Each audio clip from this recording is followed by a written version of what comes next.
Good morning, everyone. Maayong buntag sa tanan. And again, thank you for having me here today. So the title of my research is Donya Malta, ang Engkantada sa San Fernando and the Collective Psyche of San Fernando, Cebu. Before I start, I want to begin with a question. How many of you grew up hearing a story from your grandparents? A story about a place near your hometown you were told never to disturb. Maybe a tree that you were not supposed to cut, a cave you were not supposed to enter, a mountain you were not supposed to dig into without asking permission first. If that sounds familiar, then you already understand the subject of my paper today, even before I say another word. What I'm presenting today comes from the original fieldwork in San Fernando, Cebu, a fieldwork that until now, no one had ever formally documented. So let me give you a quick map of what I'll be covering today. Next slide.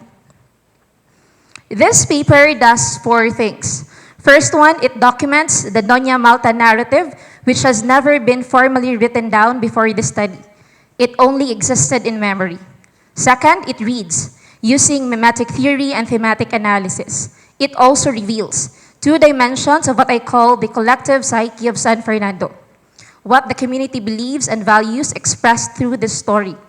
And it situates, placing Donya Malta within a much larger Philippine tradition, one some of you may already know.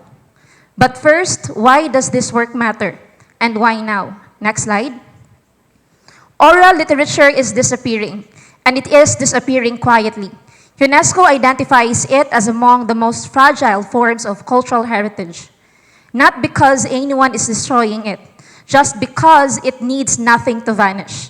No fire, no flood, only silence. Only the passing of the person who remembered. In San Fernando, this is not hypothetical. The informants with the rich versions of this story are now in their late 80s. Before this study, there was no archive. Nothing written, nothing recorded. Nothing that would outlast them. That is the urgency behind this paper. Not abstract scholarly urgency, but a real ticking clock. So let me show you how I approach reading this narrative. Next slide. To study this narrative, I needed a method. I used 2 frameworks together. The first one is mimetic theory. Simply put, stories mirror the people who tell them. A community does not invent a mountain spirit at random. That story reflects something real about how they see their land, their resources, their obligation. So I'm asking, what does Donya Malta reflect about San Fernando? The second is thematic analysis. This is the methodological side. I took the transcribed narrative, the actual words from the interviews, and coded it, breaking it into categories, finding patterns, identifying themes that repeat across different storytellers. Later, I'll show you the exact output of that process. Together, these 2 frameworks let me move from hearing a story to understanding what it means. With those methods in mind, let me show you how the fieldwork actually happened. Next slide. The first one is I began by securing formal permission from the local government of San Fernando. It became my entry point. From there, I used purposive sampling. I deliberately sought informants across a wide age range, 15 to the late 80s, and across different parts of the municipality. Older informants carry the richest versions. Younger informants tell you whether the story is still alive. For the Donya Malta narrative specifically, I interviewed 15 informants in Barangay Tinubdan, the actual location of Donya Malta's abode, where the cliff bearing her name stands. I kept interviewing until I reached data saturation, until repeated interviews stopped producing new content. Everything in the interview was audio recorded, transcribed in Cebuano, then translated carefully into English. Carefully because translation here is not just swapping words. We also need to preserve its meaning. Next slide. So with all that in mind, now let me tell you the story. Because I'm here, tungod kay ganahan ko makaibaw mo sa story ni Donya Malta. Donya Malta is an Engkantada, a supernatural woman believed to own the mountain and the springs in Barangay Tinubdan, the very spring that supplies San Fernando's drinking water. According to the elders, she only reveals herself to those she considers respectful. Several informants told me that she has been seen riding in extravagant shiny cars, dressed like a wealthy woman with pearls, diamonds, and golds. For a long time, she was actually very generous. There was a cave in the mountain that worked almost like a lending closet. People could borrow wedding clothes, plates, utensils, anything needed for a feast, and return them the next day. But ang kahangul sa tao, it broke the arrangement. People began recognizing that her items were made of real silver and gold, and they stopped returning them. Donya Malta withdrew. She has not been seen since. If I may, let me read one line from the original Cebuano. From one of the informants, he said, "Hilabihan ang among pagtuo kaniya." Our belief in her was always strong. And I think that line, it carries the whole narrative. But, and this is what makes this story different from other similar legends elsewhere, her story did not end there. When the local government tried to blast down the mountains to build roads, their equipments actually broke down. Workers were injured, and for some of the informants, they said that some of the workers were actually killed. The community eventually, they called a local healer or an albularyo. And the albularyo performed a ritual. First, there was sacrifices, a black pig and chickens. But afterwards, there was an egg-tossing ceremony. So this is quite interesting because eggs were thrown in the hillside. If an egg mabuak or if it broke down, the section was approved for construction. Meaning to say, nisugot si Malta na gubon to. But if the egg did not break, that section was off limits. The road was eventually finished from the permission of Donya Malta, but only because the community negotiated with her. And even today, drivers are expected to honk their horns when passing through the section of road that runs along her mountain. This is actually a small courtesy and announcement of passage asking her permission to enter. If dili ka mo busina, the people in San Fernando believe that you may encounter accidents. And this is not something that happened once. It's a practice that continues to this day every time a vehicle passes through. And now I want to show you the actual place. Next slide. This is not an illustration. This is the mountain where people believed that is owned by Donya Malta. The cliff that you see here, it bears the name of Donya Malta. And the half of the road actually is gikan na siya sa iyang bukid. However, kutob ra dira ang gisugtan ni Donya Malta. The top of the mountain, or kana dapita, according to the informants, gitry nilag bulldoze. However, the workers could know they got sick. So meaning to say, ang upper part, dili musugot si Donya Malta na inyo hatong gubon. So when you're looking at this cliff, this is not just a cliff, but this is actually a site of a negotiation between a community and an Engkantada within the living memory of San Fernando. Next slide. So the next slide, people there would say that this is the kitchen kuno of Donya Malta. So this is actually a blind curve. Residents call this section Donya Malta's kitchen.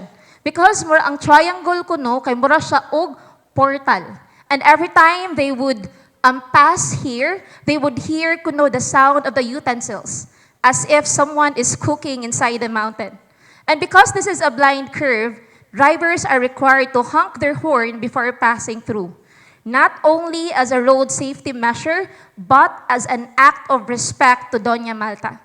The honk is not just a warning to other drivers, but this is actually an announcement of passage. They need to have permission for Donya Malta so that they can pass safely.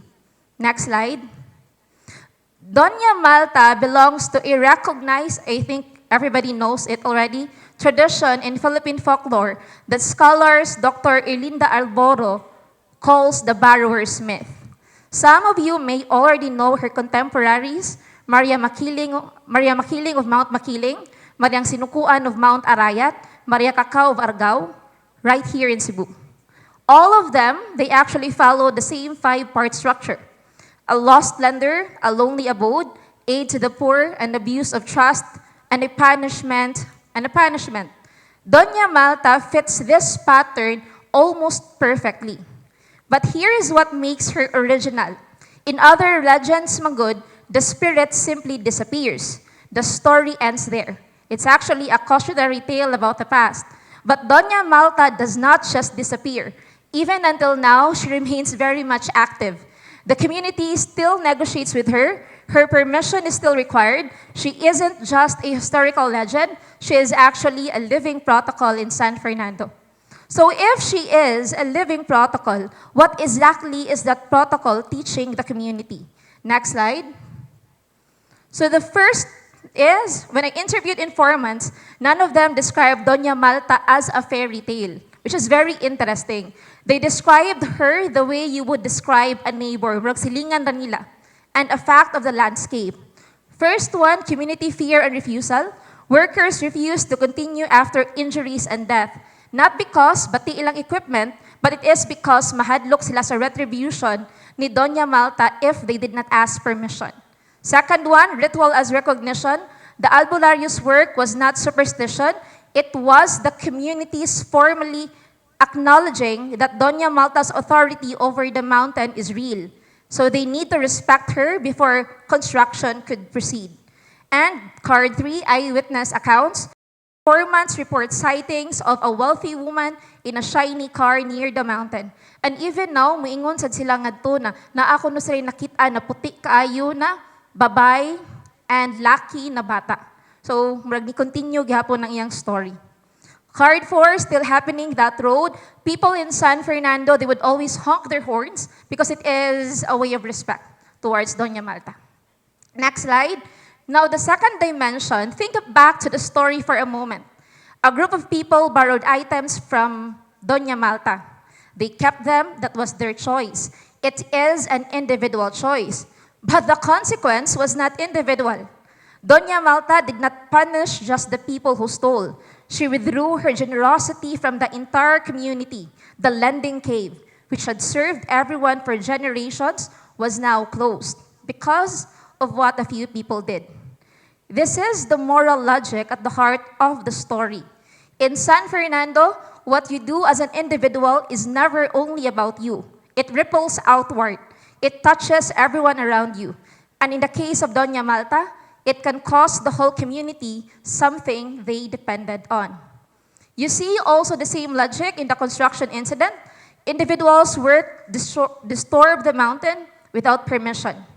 Individual workers suffered the consequences, but the community could not simply ignore it. They had to respond collectively. They need to seek forgiveness. They need to come together. They need to perform a ritual in behalf of everyone. And even now, the collective obligation lives in the road. They honk at the blind curves. Ang tanang taga San Fernando, if maagi sila, they would always honk kay nga man. Because for them, it is also an act of respecting towards that of Donya Malta. The obligation is shared, the respect is shared, the road is everyone's responsibility.